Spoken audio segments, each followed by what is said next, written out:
वहीं SCO meeting में शामिल हुए विदेश मंत्री एस जयशंकर। बैठक में विदेश मंत्री जयशंकर ने उठाया पहलगाम हमले का मुद्दा। आतंकवाद के खिलाफ अपनाना होगा सख्त रुख, ये उन्होंने कहा। सदस्य देशों को संगठन के मूल उद्देश्यों के प्रति प्रतिबद्ध रहना चाहिए। आतंक के खिलाफ किसी भी तरह की नरमी नहीं बरतनी चाहिए, ये उन्होंने कहा। एस जयशंकर क्षेत्रीय सहयोग कनेक्टिविटी के मुद्दे पर जोर देते हुए नजर आए। दरअसल उन्होंने वहां पर एससीओ समिट में हिस्सा लिया और बाकायदा विदेश मंत्रियों की बैठक हुई। उन्होंने शी जिनपिंग से भी बाकायदा मुलाकात की थी। एस जयशंकर ने INSTC को बढ़ावा देने पर जोर दिया। साथ ही साथ उन्होंने ये भी कहा कि INSTC को बढ़ावा देना सुनिश्चित करना होगा, लेकिन आतंकवाद पर करारा प्रहार करते हुए चीन पाकिस्तान को दो टूक यहां से चीन की धरती में मौजूद रह करके चीन को आईना दिखाते हुए विदेश मंत्री एस जयशंकर इस दौरान नजर आते हैं। क्योंकि इससे पहले आपको याद होगा कि एससीओ की जब मीटिंग चल रही थी, रक्षा मंत्री राजनाथ सिंह जब वहां पर पहुंचे थे, जो ज्वाइंट डिक्लेरेशन था उसमें पहलगाम हमले का जिक्र नहीं था और यही वजह थी कि भारत ने उस पर हस्ताक्षर करने से इनकार कर दिया, ये कहते हुए कि आप आतंकवाद पर दोहरा रवैया नहीं अपना सकते। अब जब विदेश मंत्रियों की बैठक हुई, विदेश मंत्री एस जयशंकर वहां पर पहुंचे, तब भी उन्होंने इसी बात को एक बार फिर से दोहराया है और ये कहा है कि आतंकवाद के खिलाफ नरमी नहीं बरतनी चाहिए। साथ ही साथ चीन और पाकिस्तान को आईना दिखाते हुए उन्होंने ये भी कह दिया कि जो मूल उद्देश्य था शंघाई कॉरपोरेशन ऑर्गेनाइजेशन का, ये उससे भटक चुका है। यानी कि हमने चीन को बताया कि जिस नियत के साथ इसका गठन हुआ था, उस नियत को ये देश बहुत पीछे छोड़ चले हैं। एससीओ मीटिंग में शामिल हुए विदेश मंत्री डॉक्टर एस जयशंकर, उनकी तरफ से क्या कुछ बातें कही गई है वो लगातार हम आपको बता रहे हैं। इसमें उन्होंने आतंकवाद पर सबसे बड़ा हमला बोला और ये कहा वहीं पर चीन में मौजूद होते हुए, बीजिंग में मौजूद होते हुए, कि इसके खिलाफ अपनाना होगा हम सभी को सख्त रवैया।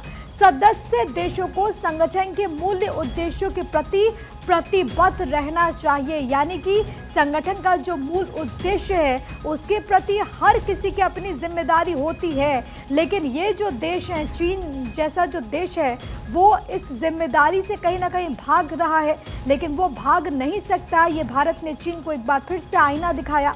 आतंक के खिलाफ किसी भी तरह की नरमी नहीं बरतनी चाहिए।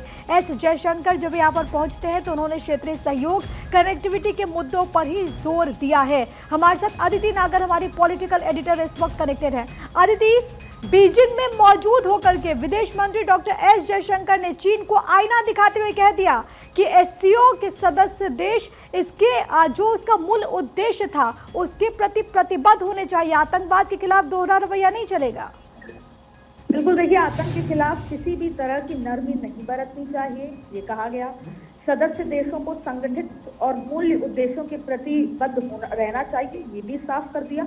और ये कहाँ कहा है? ये चीन के बीजिंग में कहा।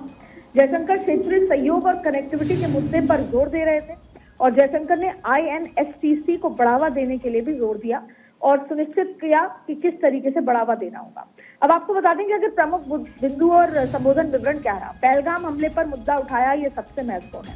और आपने देखा होगा कि हाल ही में जो 11 साल में सबसे बड़ी विदेश यात्रा रही है प्रधानमंत्री नरेंद्र मोदी की, उसमें भी ब्रिक्स देशों के साथ जब प्रधानमंत्री का सम्मेलन था तो उस समय भी उन्होंने भले ही नाम नहीं लिया हो, लेकिन पाकिस्तान क्या, अमेरिका क्या, चाइना क्या, टर्की क्या, सबको दो टूक बात कही है। आप देखिए, जयशंकर ने 22 अप्रैल 2025 को जो जम्मू कश्मीर में पहलगाम में हुए आतंकी हमले को स्कूल और धार्मिक दरार पैदा करने की कोशिश बताया।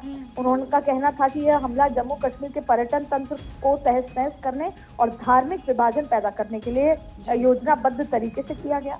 उन्होंने रूस, चीन और पाकिस्तान समेत सभी एससीओ देशों के सामने इसे लंबे समय तक सियासत और रणनीति का परिणाम भी बताया और इसे एससीओ मूल उद्देश्य, जो कि क्या उद्देश्य है एससीओ के 3 मूल, आतंकवाद, अलगाववाद, कट्टरता के जो उल्लंघन के रूप में पेश किया। तो ये अपने आप में बहुत ठोस तरीके से भारत ने एक बार फिर अपनी बात रखी। आतंकवाद के खिलाफ सख्त रुख की अपील करी जयशंकर ने वहां जाकर, और एससीओ को शांति दूत की भूमिका निभाने की बात कही। कठोर, कटु और जिसे बोलते हैं कि एक बहुत ही अनकॉम्प्रोमाइजिंग रुख अपनाना चाहिए, उसकी बात करी। उन्होंने चेतावनी दी कि जो देश आतंकवाद को समर्थन देंगे चुप रहकर भी उनको ये कीमत चुकानी पड़ेगी। ऑपरेशन सिंदूर का बचाव न्याय की बात है, क्षेत्रीय सहयोग की बात की, कनेक्टिविटी पर जोर दिया और चीन में द्विपक्षीय बातचीत भी करी। और ये चीन में 2020 में गलवान झड़पों के बाद ये पहला दौरा था उन्होंने राष्ट्रपति शी जिनपिंग और चीन विदेश मंत्री से भी बात की। अदिति खास हो जाता है। बहुत शुक्रिया आपका तमाम बातचीत और जानकारी हम तक पहुंचाने